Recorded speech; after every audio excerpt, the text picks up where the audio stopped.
Hello friends, कैसे हैं आप सभी। स्वागत है आपका एक बार फिर से हमारे यूट्यूब चैनल ड्रीम आईएएस पे। तो आज है 18 मार्च और आज डिस्कस करते हैं आज के प्रश्नों को। आज का पहला क्वेश्चन बनता है,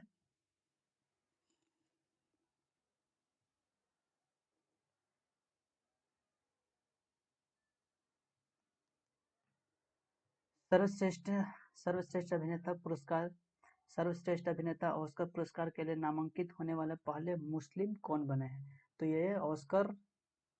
ये रियाज अहमद बने हैं। First Muslim Oscar best actor के लिए इनको नॉमिनेट किया गया है। ये ब्रिटिश एक्टर है। ये किसके द्वारा, प्रियंका चोपड़ा और निक जोनस के द्वारा ये अनाउंसमेंट किया गया है। इसके साथ ही 93 और अकादमी पुरस्कार के लिए इनको नामित किया गया है।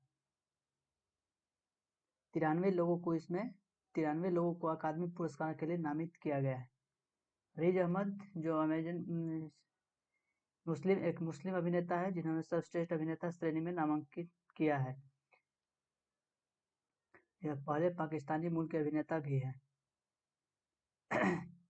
इसके अलावा ये पहले एशियाई अमेरिकी अभिनेता हैं जो कि 93वां अकादमी पुरस्कार 2021 ऑस्कर 25 अप्रैल को लॉस एंजलिस के थिएटर में आयोजित किया जाएगा। ऑस्कर पुरस्कार पहली बार कब 1929 में प्रदान किया गया था। फर्स्ट बार कब किया गया था? 1929 में, यानी कि इसकी शुरुआत हुई थी ऑस्कर पुरस्कार की 1929 में।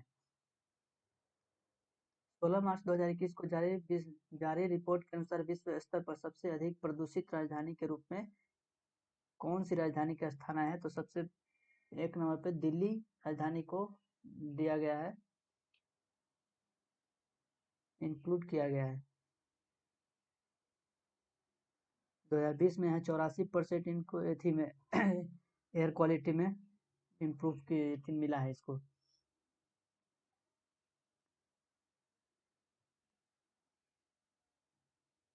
इसके अलावा इसमें बताया गया है कि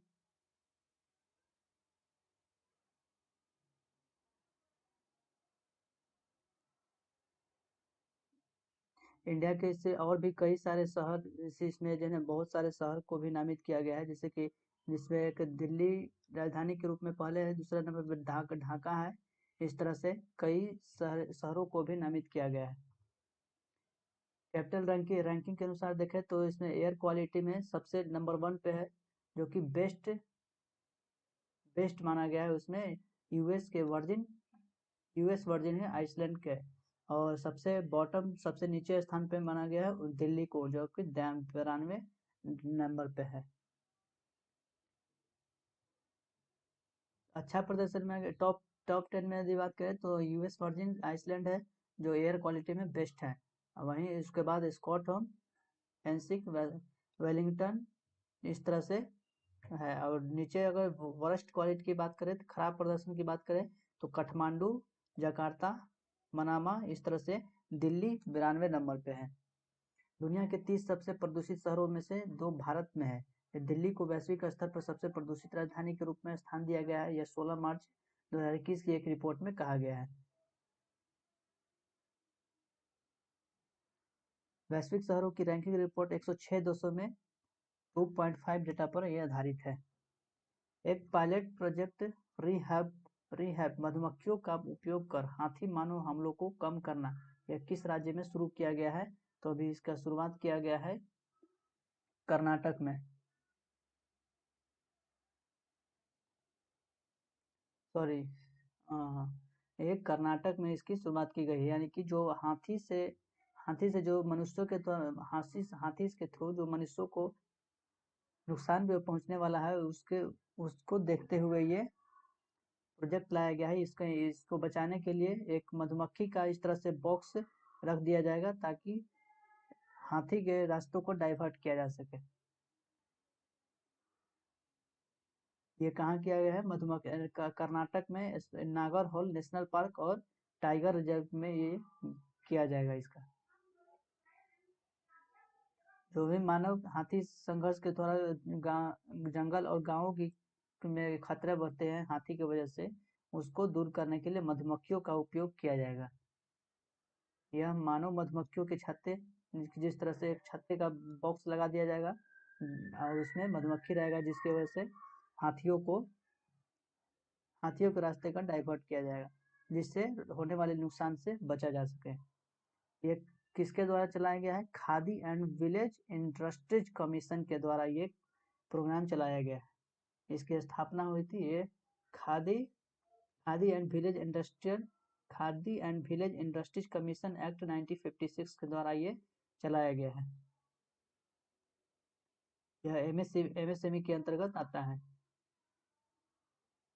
कर्नाटक, जिसकी राजधानी बेंगलुरु, वजुभाई वाला गवर्नर PS रुद्रप्रसिए में 28 लोकसभा 12 राज्यसभा में सीट है। वहीं विधानसभा में 224 और विधान परिषद में यहाँ 75 सीट है। यहाँ पे द्विसदनीय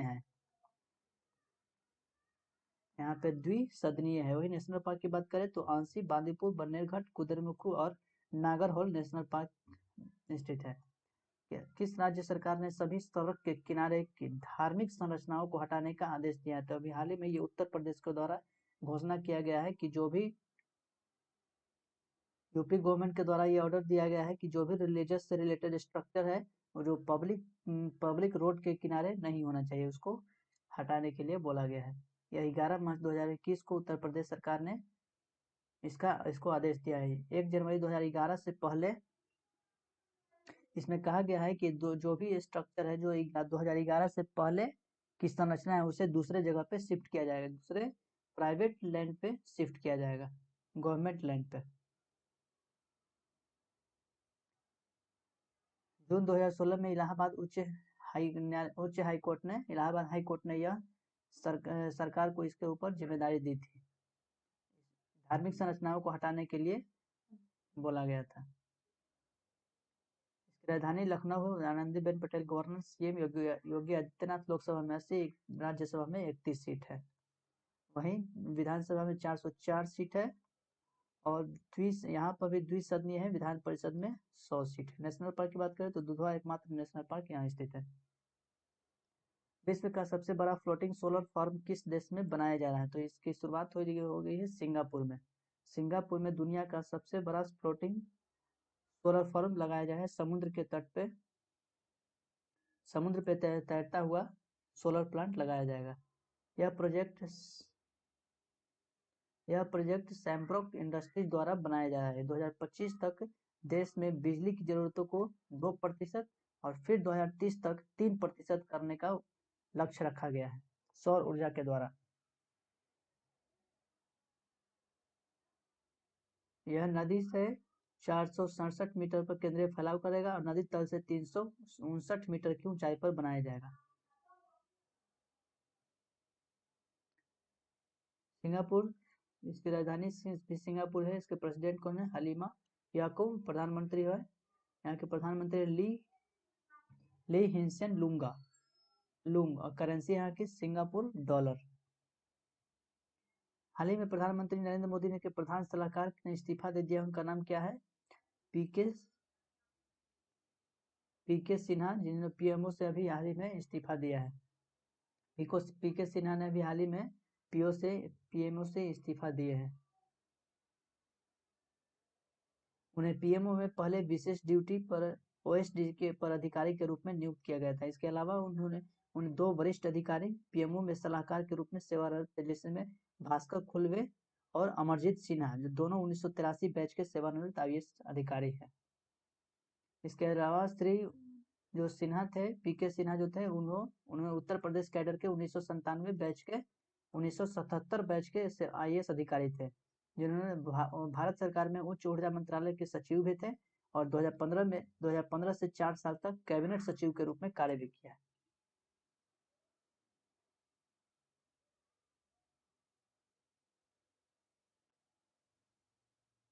ये दूसरे व्यक्ति है जिन्होंने इस्तीफा दिया। इससे पहले नृपेंद्र मिश्रा थे, जिन्होंने भी इस्तीफा दिया था।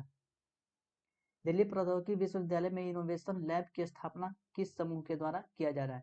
तो अभी ये सैमसंग ग्रुप के द्वारा ये इनोवेशन किया जा रहा है दिल्ली टेक्नोलॉजी यूनिवर्सिटी में। सैमसंग इंडिया ने घोषणा किया है कि उनके द्वारा अनुसंधान और प्रशिक्षण पर ध्यान दिया जाएगा।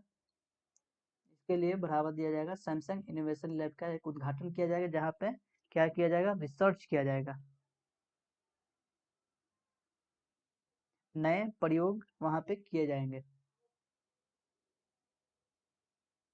ये पावर डिजिटल इंडिया विजन के एक हिस्से के रूप में काम करेगा।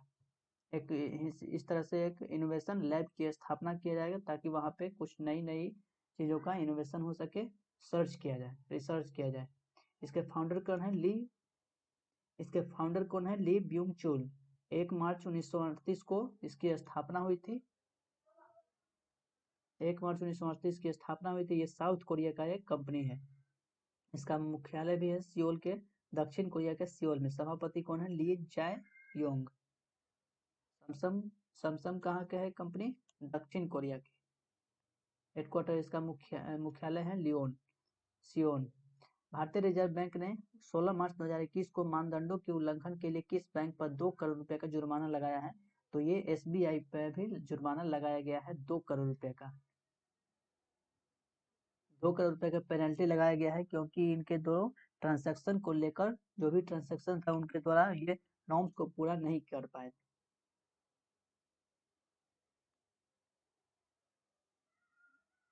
ये भारतीय रिजर्व बैंक के द्वारा 16 मार्च को किया गया है। कोई भी रूल्स को यदि ये फॉलो नहीं किया जाता है, जो भी नॉर्म्स होते हैं उसको फॉलो यदि आप उल्लंघन करते हैं, तो इसके लिए 2 करोड़ रुपए का जुर्माना लगाया जाता है, जिसमें जो भी ऋण भुगतान होता है, जो भी पेमेंट ट्रांजेक्शन होता है, उसके ऊपर उसके नियमों का ये उल्लंघन किए। एसबीआई इसके कस्टमर केयर सर्विस 18 यदि आप जो भी आप एसबीआई से रिलेटेड अभी आप कस्टमर संपर्क करना चाहते हैं, तो आप इस नंबर पे कर सकते हैं, 1800 425 3800। चेयरपर्सन कौन है, दिनेश कुमार खरा। हेडक्वार्टर है इसका मुंबई में।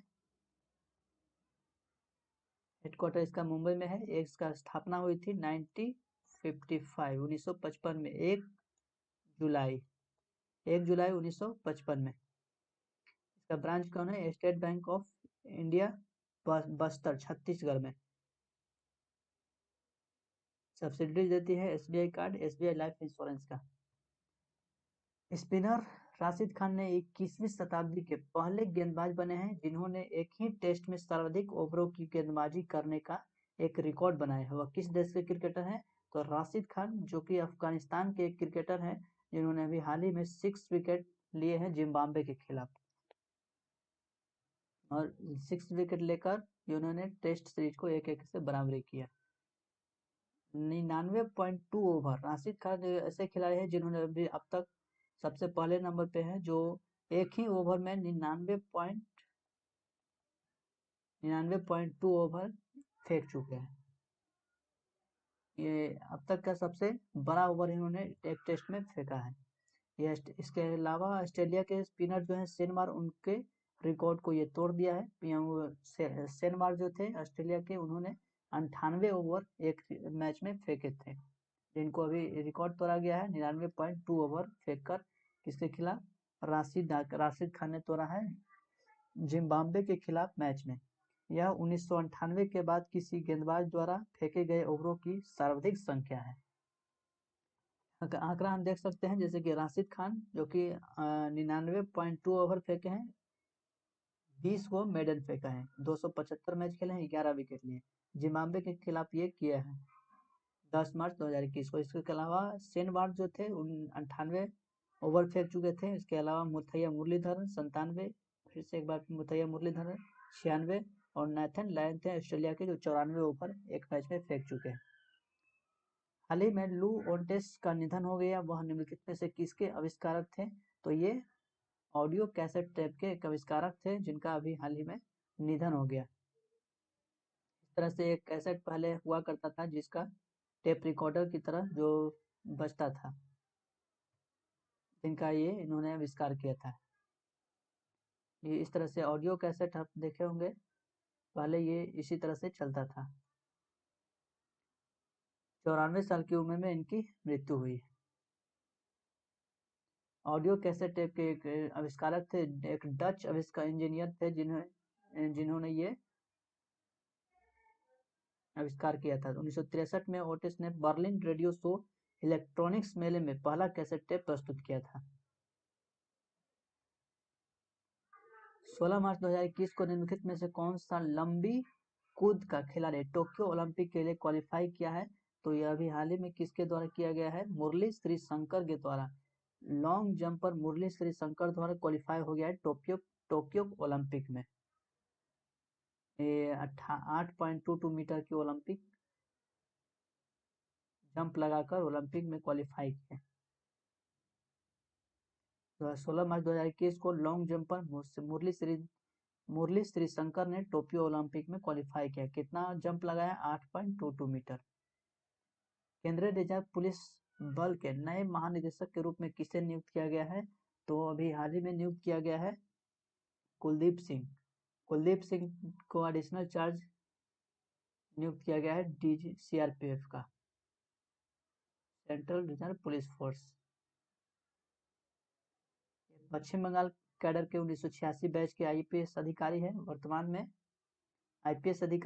वर्तमान में स्पेशल डीजी सीआरपीएफ का नियुक्त किया गया है। डीजी नियुक्त किया गया है डायरेक्टर जनरल।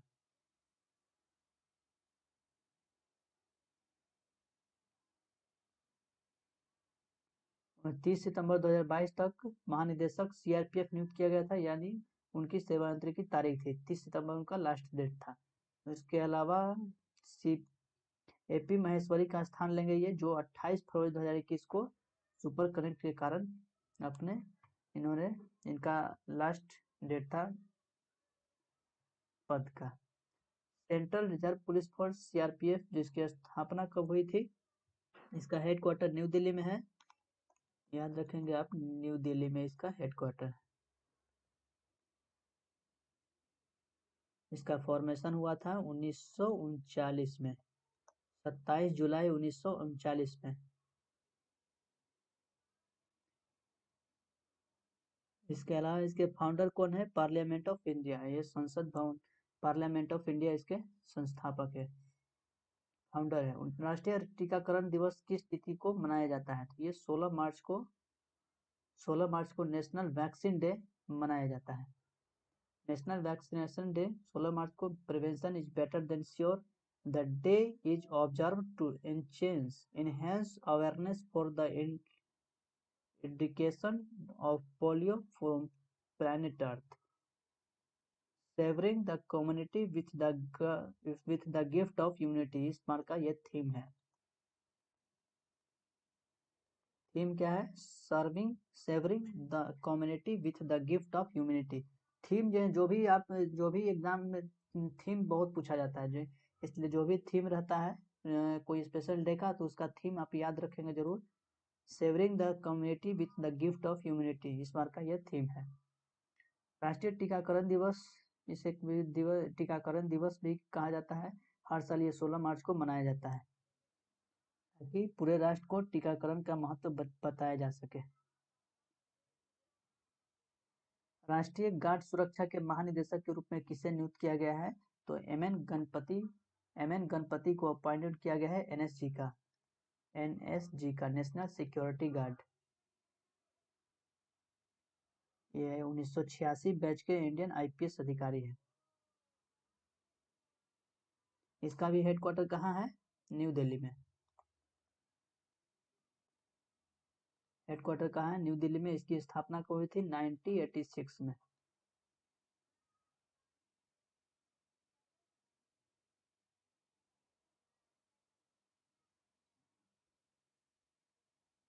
इसका रीजनल हब, इसके अलावा की हेडक्वार्टर कहाँ है? नई दिल्ली के अलावा मुंबई, कोलकाता, हैदराबाद, चेन्नई और Gandhinagar. National security guard NSG, राष्ट्रीय सुरक्षा सलाहकार, राष्ट्रीय सुरक्षा गार्ड।